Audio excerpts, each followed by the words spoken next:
मैं आपसे पूछना चाहती हूँ कि मई 13 को जो इंसिडेंट्स हुए थे उसके बारे में अगर आप बताएं कि क्या हुआ था उस दिन। मैं 13 मई को सुबह 9 बजे के करीब अरविंद केजरीवाल जी से मिलने उनके आवास पे गई थी। मुझे वहाँ पे स्टाफ ने ड्राइंग रूम में बिठवाया और बताया कि अरविंद जी घर पे हैं और वो मुझसे मिलने आ रहे हैं। फिर दूसरी बार एक और स्टाफ आया, उसने भी मुझे यही बात बोली और मैं वहाँ बैठी हुई थी, आराम से ही बैठी हुई थी। इतने में विभव कुमार जो कि उनके पीएस थे, वो वहाँ पे धनधनाते हुए आते हैं। He entered from the door और वो चिल्लाने लगते हैं और गालियां दे रहे थे और उन्होंने मुझे बोला कि तेरी औकात क्या है, तेरी हिम्मत कैसे हुई हमें मना कर दे, तेरे को तो हम सबक सिखाएंगे, नीच औरत, पता नहीं क्या क्या बोल रहे थे वो। और उस समय मैं बहुत सकपका गई और मैंने उनको बोला भी कि भाई क्या हो गया, मतलब अरविंद जी आ रहे हैं, क्या हो क्या गया। तो इतना मैंने बोला और इतने में ही उन्होंने हाथ छोड़ दिया। उन्होंने मुझे 7-8 थप्पड़ पूरी जोर से मारे। मैं सोफे पे बैठी थी, वो सामने खड़े थे और वो मारे ही जा रहे थे। मुझे बिल्कुल समझ नहीं आया कि क्या हुआ। इतने में मैंने अपने आप को बचाने के लिए अपने पैर से उनको पुश करने की कोशिश करी। तो जब मैंने उन्हें पुश करने की कोशिश करी तो उन्होंने मेरा पैर पकड़ लिया और मुझे नीचे घसीट दिया। उसमें मेरा सर भी जो वो सेंटर टेबल है उस पे जाके टकराया। मैं नीचे गिरी और फिर उन्होंने मुझे लातों से मारना शुरू किया और मैं चीखती रही, चिल्लाती रही, मैं मदद मांगती रही और मैंने उन्हें इतनी बार बोला कि मेरे पीरियड्स चल रहे हैं, मुझे छोड़ दो, मुझे बहुत दर्द हो रहा है। उसके बावजूद वो आदमी नहीं माना। वो अकेला था कमरे में? जी, उस वक्त वो अकेले थे उस कमरे में। और जब इतना ज़्यादा मुझे वो पीट चुके थे, उसके बाद मैंने किसी तरीके से अपने आप को छुड़ाया और मैं वापस सोफे पे जाके बैठी और मैं बहुत एजिटेटेड थी। तो मैंने तुरंत 112 नंबर पे कॉल करी। मैंने पुलिस को क्राइम रिपोर्ट करा।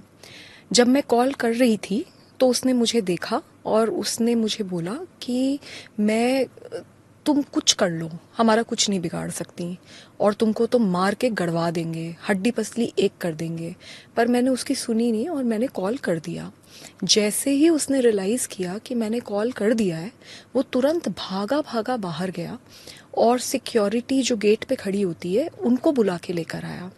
जब सिक्योरिटी अंदर आई तो मैंने उन्हें बताया, मैं मतलब बहुत ज़्यादा एजिटेटेड थी और मैं उन्हें चीख चीख के बता रही थी कि मेरे साथ क्या हुआ। मैंने उन्हें बताया कि विभव ने कैसे लातों से, घूंसों से, थप्पड़ों से मेरी पिटाई करी है और यहीं बैठ के यहीं पे मेरी पिटाई हुई है। तो उन्होंने बोला, क्योंकि विभव ने मेरे सामने उनको बोला था कि इसको बाहर फेंको, तो मैं उनको बोलती रही। उन्होंने मेरे को समझाना शुरू करा कि नहीं आप बाहर निकलिए। मैंने उन्हें बताया कि मैंने 112 नंबर पे कॉल कर दी है, पुलिस को आने दो, ये क्राइम सीन है, यहाँ पे मेरे साथ इतनी बड़ा हादसा हुआ है, मैं मेंबर ऑफ पार्लियामेंट हूँ, मैं farmer Delhi commission for women chairperson हूँ, आप रुकिए, आप बस पुलिस को आने दीजिए, एक बार पुलिस आ जाए, मैं पुलिस आ जाएगी यहाँ पे, मैं फिर उसके बाद जाऊंगी।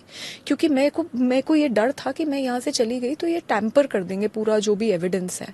तो इसलिए मैं उनसे बार बार आर्ग्यू कर रही थी।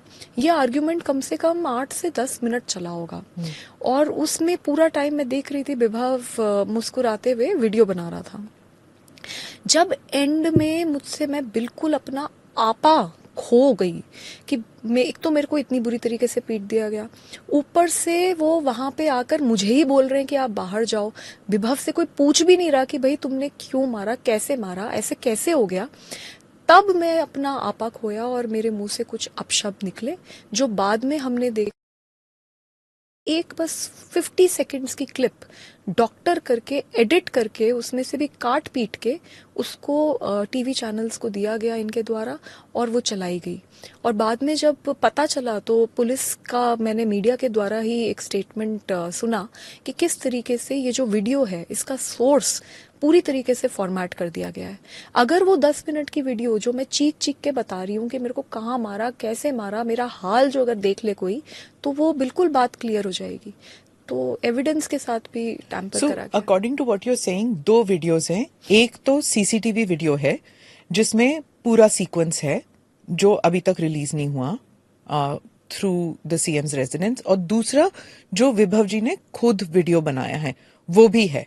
दो वीडियो सोर्सेज हैं अभी। जी बिल्कुल, 2 वीडियो सोर्सेज हैं और ये जो सेकंड वीडियो है मैं इसी का बता रही हूँ आपको कि वो वीडियो एक्चुअली पूरी वीडियो है, वो 8, 9, 10 मिनट की वीडियो है। तो जब वो आपको मार रहे थे वो वीडियो ले रहे थे? नहीं, हाँ। जब मैं वापस आके बैठी, तब ले रहे? जब मैं सोफे पे दोबारा आके बैठी और मैंने 112 नंबर कॉल करा, ये बाहर गया, ये सिक्योरिटी वालों को लेकर आया। जब सिक्योरिटी वाले वहां आए तब वो वीडियो लेना शुरू करा है।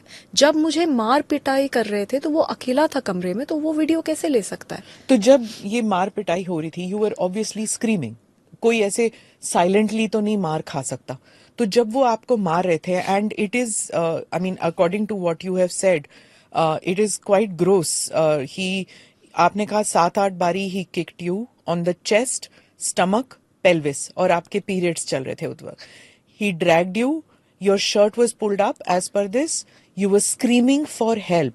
घर में और कोई नहीं था आपके मुताबिक? मुझे बताया गया था कि अरविंद केजरीवाल जी घर में हैं और वो मुझसे मिलने आने वाले हैं, और मैं बहुत जोर जोर से चीख चीख के हेल्प मांग रही थी, लेकिन कोई मदद के लिए नहीं आया। स्वाति जी, आप उनके घर कई बार जा चुके हैं, क्या हर बारी आप अपॉइंटमेंट लेके जाते थे? इस बारी शायद नहीं लेके गए, क्या उस वजह से नाराज थे? क्या हो सकता था उस दिन? मैं अपॉइंटमेंट लेके तो हार्डली कभी गई हूँ। जब जब मैं घर गई हूँ तब तो मैंने कभी भी अपॉइंटमेंट नहीं लिया।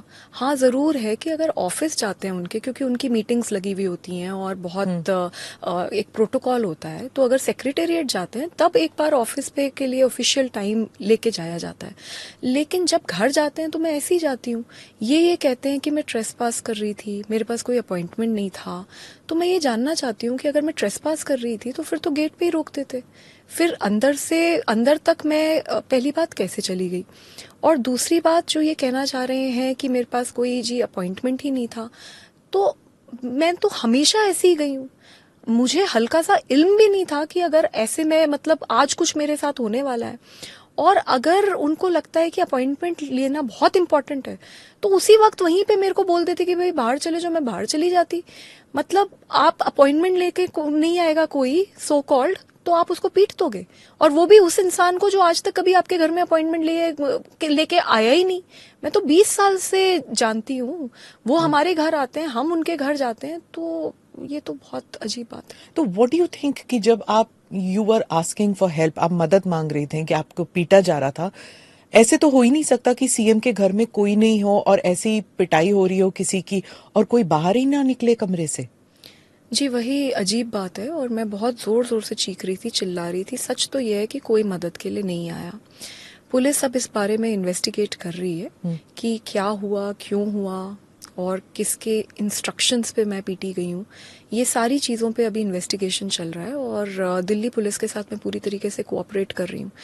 तो इस वक्त अब इससे ज़्यादा मैं क्या बोलूँ, because it's a matter of investigation. आप कह रही हैं किसी के इंस्ट्रक्शंस पर, यानी कि खुद ब खुद विभव में इतनी जरूरत नहीं होगी कि वो खुद पीटे? Is that what you are saying? मैं ये नहीं कह रही, मैं ये कह रही हूँ कि मेरे साथ बहुत बुरी तरीके से मार पिटाई हुई है। अब बहुत सारे सवाल उठते हैं। वो जो सवाल हैं कि कैसे पिटी, क्यों पिटी, विभव ने अकेले मारा, क्या किसी के इंस्ट्रक्शंस पे मारा, ये सारी चीज़ें अब मैटर ऑफ इन्वेस्टिगेशन है। दिल्ली पुलिस के साथ मैं पूरी तरीके से कोऑपरेट कर रही हूँ। हाँ, मैं ये भी है, लेकिन मैं किसी को क्लीन चिट नहीं दे रही, क्योंकि फैक्ट ये है कि मैं ड्राइंग रूम में थी, अरविंद जी घर पे थे, और मुझे बहुत बुरी तरीके से पीटा गया। मैं चीख रही थी, चिल्ला रही थी, पर कोई आया नहीं। ये भी फैक्ट है कि आज तक इतना सब कुछ हो जाने के बावजूद मेरे पास अरविंद जी का कोई कॉल नहीं आया, और वो मुझसे अभी तक नहीं मिले।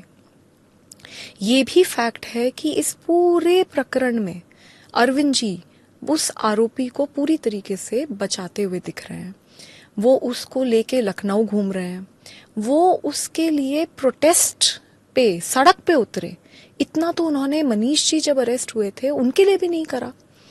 तो ये जो चल रहा है, और पूरी तरीके से पूरी पार्टी में हर इंसान को इंस्ट्रक्शंस दिए गए हैं कि मेरा कैरेक्टर असैसिनेट करो, मेरे विक्टिम शेमिंग करो, मुझे मतलब बुरी तरीके से टॉर्चर करो।